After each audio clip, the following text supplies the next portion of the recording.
बात होगी नेता प्रतिपक्ष राहुल गांधी को मिल रही धमकियों की हरियाणा में जारी हुए कांग्रेस के मैनिफेस्टो की। देखेंगे 10 साल बाद हुए जम्मू कश्मीर में विधानसभा चुनाव को, एक देश एक चुनाव पर मचे बवाल को। जानेंगे कब आतिशी लेंगी दिल्ली के मुख्यमंत्री पद की शपथ को, और बुलेटिन के आखिर में देखेंगे जाने माने कार्टूनिस्ट इरफान की किस खबर पर पड़ी तिरछी नजर। लेकिन दिन भर की तमाम बड़ी खबरों से पहले एक नजर आज की सुर्खियों पर।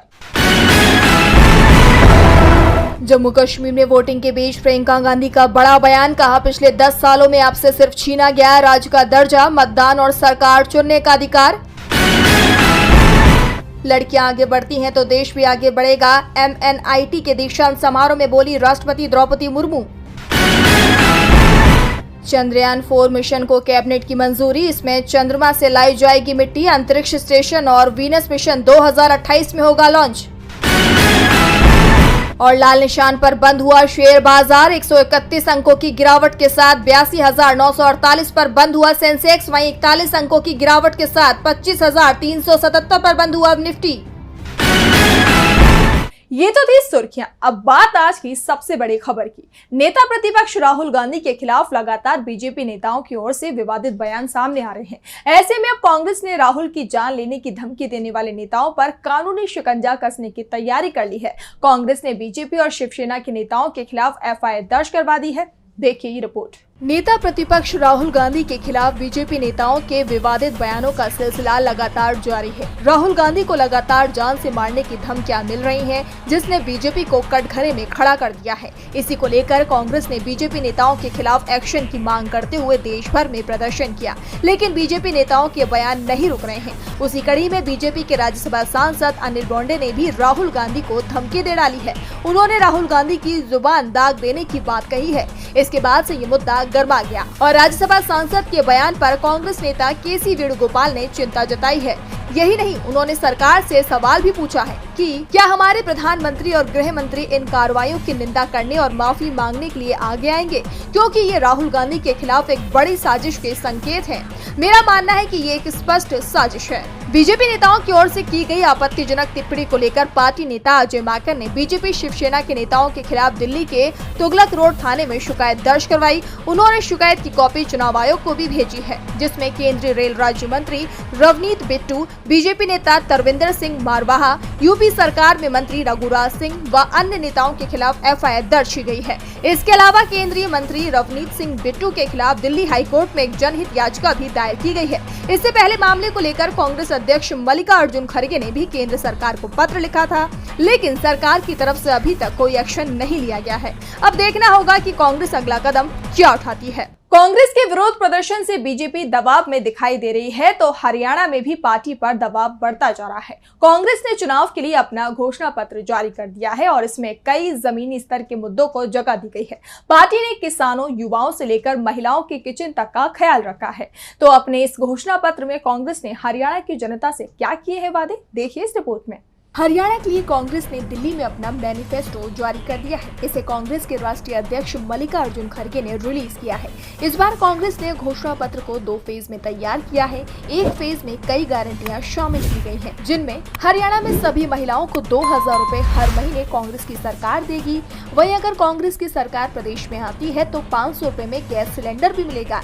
इसी के साथ बुजुर्गों, दिव्यांगों और विधवाओं को 6,000 रुपए पेंशन भी देगी कांग्रेस की सरकार। वहीं कांग्रेस ने वादा किया कि अगर वो सरकार में आई तो सरकारी कर्मचारियों को OPS देगी। सरकारी विभागों में 2 लाख पक्की भर्तियां भी कांग्रेस करेगी। हरियाणा को नशा मुक्त करने का काम भी कांग्रेस की सरकार की तरफ से किया जाएगा। इसी के साथ OBC की क्रीमी लेयर सीमा को बढ़ाकर किया जाएगा 10 लाख रुपए। राजस्थान की तर्ज पर 25 लाख रुपए तक का मुफ्त इलाज कांग्रेस की सरकार में दिया जाएगा। महंगाई से राहत के लिए 300 यूनिट मुफ्त बिजली भी कांग्रेस की सरकार देगी। 100 गज के मुफ्त प्लॉट और पक्का मकान देने की योजना एक बार फिर कांग्रेस की सरकार प्रदेश में शुरू करेगी। इसी के साथ किसानों को MSP की कानूनी गारंटी के साथ तुरंत मुआवजे का भी प्रावधान कांग्रेस की सरकार करेगी। आपको बता दें कि कांग्रेस जातियों की जनसंख्या का पता लगाने के लिए जातिगत सर्वे भी करवाएगी। बता दें कि कांग्रेस दूसरे चरण का घोषणा पत्र अब चंडीगढ़ में जारी करेगी। हरियाणा चुनाव से पहले कांग्रेस ने बीजेपी के टेंशन को बढ़ा दिया है, तो जम्मू कश्मीर में भी हालात कुछ ऐसे ही नजर आ रहे हैं। जम्मू कश्मीर में आज पहले चरण की वोटिंग हुई। 24 सीटों पर 219 उम्मीदवारों की किस्मत का फैसला ईवीएम में कैद हो गया। तो पहले चरण में क्या रहा वोटिंग प्रतिशत, देखिए इस रिपोर्ट में। जम्मू कश्मीर के 7 जिलों की 24 सीटों पर वोटिंग पूरी हो गई है। जिन 24 सीटों पर वोटिंग हुई है उसमें से 16 सीट कश्मीर रीजन की और 8 जम्मू रीजन की है। पहले फेज की वोटिंग वाले एरिया में महबूबा मुफ्ती की पार्टी पीडीपी का मजबूत जनाधार रहा, लेकिन इस बार यहां नेशनल कॉन्फ्रेंस और कांग्रेस का गठबंधन वोटिंग के दिन भारी पड़ता दिखाई दिया।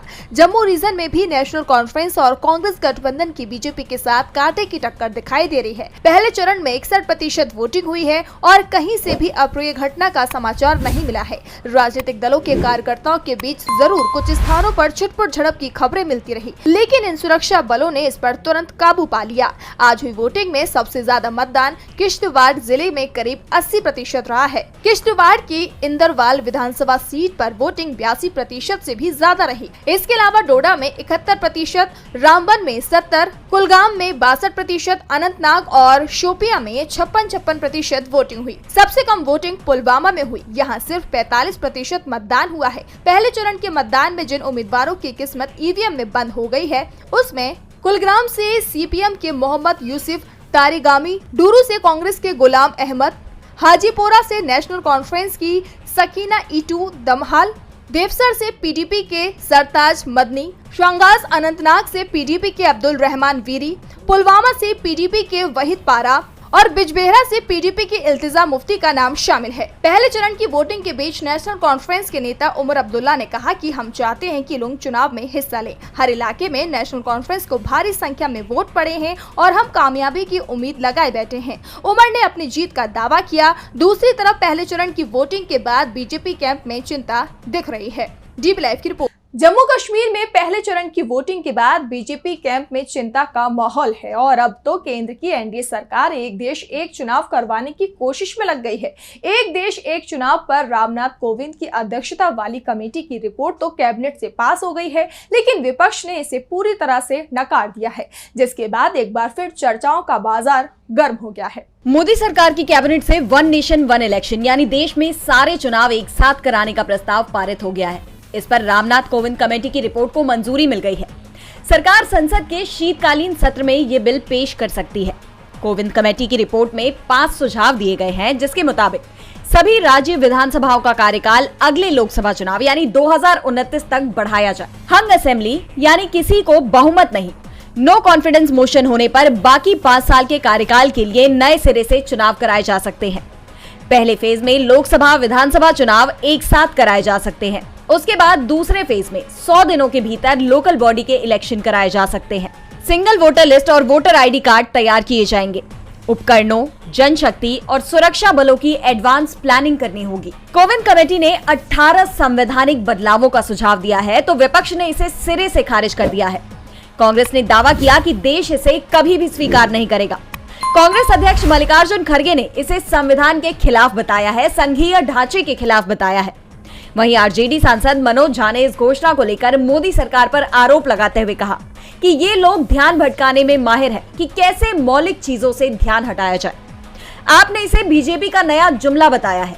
विपक्ष के विरोध से परे एनडीए में भी इसे पूरी तरह से मंजूरी नहीं मिली है। जेडीयू और एलजेपीआर तो राजी है, जबकि टीडीपी ने इस पर अब तक कोई जवाब नहीं दिया है। ऐसे में क्या ये बिल संसद से पास हो पाएगा? सवाल इस पर उठ रहे हैं। अब ये प्रस्ताव संसद से पारित हो पाएगा या नहीं? क्या मोदी सरकार एक और यू टर्न ले लेगी? इस पर सवाल उठ रहे हैं। तो सवाल दिल्ली में आप नेता आतिशी के सीएम पद के शपथ ग्रहण को लेकर भी उठ रहे हैं। अरविंद केजरीवाल ने अपना इस्तीफा तो सौंप दिया है। आप विधायक दल ने नए नेता का चुनाव भी कर लिया है, लेकिन अभी भी विधायक दल की नेता चुनी गई आतिशी के शपथ ग्रहण की तारीख तय नहीं हो पा रही है। तो क्यों अटका आतिशी का शपथ ग्रहण का कार्यक्रम, देखिए इस रिपोर्ट में। आतिशी दिल्ली की नई सीएम बनेंगी ये तय हो चुका है, लेकिन वो शपथ कब लेंगी ये अब तक साफ नहीं हुआ है। आतिशी ने सरकार बनाने का दावा तो केजरीवाल के एलजी विनय सक्सेना को इस्तीफा सौंपने के कुछ ही देर बाद कर दिया था, लेकिन विनय सक्सेना ने ना तो केजरीवाल का इस्तीफा स्वीकार किया है और ना ही आतिशी के दावे पर कोई फैसला किया है। इसके चलते दिल्ली में नई सरकार का गठन लटका पड़ा है। दरअसल केंद्र शासित प्रदेश होने के चलते दिल्ली में सीएम के इस्तीफे को स्वीकार करने का अधिकार एलजी के पास नहीं है। एलजी ने केजरीवाल के इस्तीफे को राष्ट्रपति के पास भेज दिया है। राष्ट्रपति मुर्मू केजरीवाल के इस्तीफे को स्वीकार करेंगी। वैसे खबर ये आ रही है कि राष्ट्रपति की तरफ से केजरीवाल के इस्तीफे को स्वीकार करने का कभी भी ऐलान हो सकता है। इसके बाद ही एलजी की तरफ से आतिशी को नई सरकार बनाने का न्योता दिया जाएगा। एलजी की तरफ से राष्ट्रपति को भेजे पत्र में आतिशी के शपथ ग्रहण की तारीख 21 सितंबर प्रस्तावित की गई है। आतिशी के साथ मंत्री भी शपथ ले सकते हैं। मंत्रिमंडल में ज्यादा फेरबदल नहीं होगा। दिल्ली में सीएम तय हो चुका है, लेकिन शपथ ग्रहण नहीं हो पा रहा है। लेकिन महाराष्ट्र में तो एनडीए में सीएम पद पर पेच फंसा हुआ है। चुनाव की तारीख नहीं आई है और एनडीए में सीएम पद का एक और दावेदार सामने आ गया है, जिससे एनडीए में तनाव बढ़ता जा रहा है। तो किसने सीएम पद की रेस में मारी एंट्री, जानने के लिए देखिए ये रिपोर्ट। महाराष्ट्र चुनाव से पहले ही एनडीए में टूट पड़ती नजर आ रही है। सीट शेयरिंग पर तो पेच पहले ही फंसा हुआ है और अजीत गुट 70 से 80 सीटें मांग रहा है। वहीं शिंदे गुट भी कम सीटों पर मानने को राजी नहीं है। लेकिन इन सब के बीच अब सीएम फेस पर भी बवाल मचना तय है, क्योंकि शिंदे और अजीत तो पहले ही सीएम पद पर अपनी अपनी दावेदारी ठोक रहे हैं। खासकर अजीत पवार तो बार बार सीएम बनने की इच्छा जाहिर कर रहे हैं। इसके बीच बीजेपी नेता के बयान ने नया मोड़ ला दिया है। दरअसल महाराष्ट्र सरकार में मंत्री गिरीश महाजन ने कहा कि अगर महाराष्ट्र में एनडीए की सरकार बनी तो सीएम फडणवीस होंगे। गिरीश महाजन ने कहा कि सीएम बीजेपी का होगा और वो देवेंद्र फडणवीस होंगे। हमारे मन में बीजेपी का मुख्यमंत्री अगर कोई होगा तो वो देवेंद्र फडणवीस ही है। अब गिरीश महाजन के बयान ने सियासत को गरमा दिया है और राजनीति के जानकारों के कान खड़े कर दिए।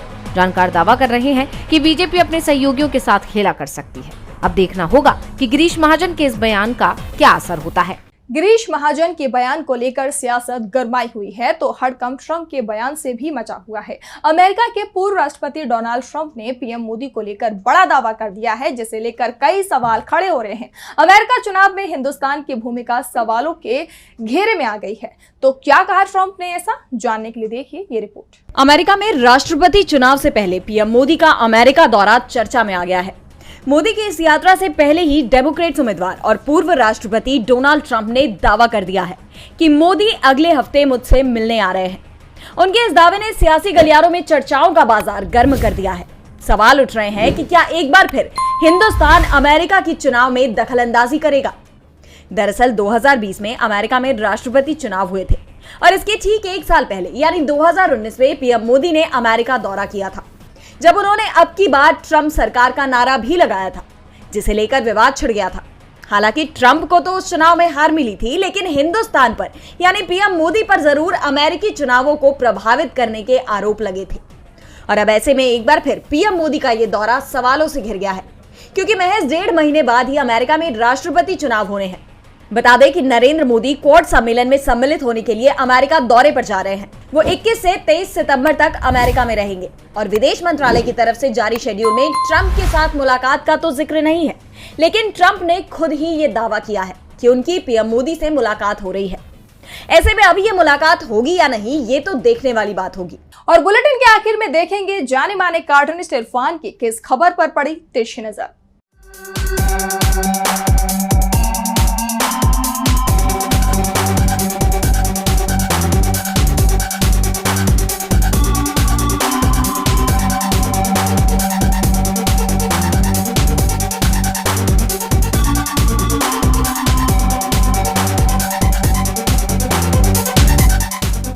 पीएम नरेंद्र मोदी का एक और अरमान पूरा होने जा रहा है।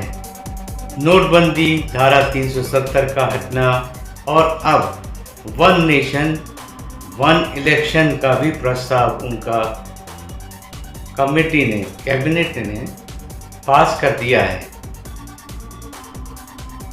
अगर चाहते प्रधानमंत्री तो इसका नाम वन नेशन वन इलेक्शन के साथ में वन पीएम भी हो सकता था।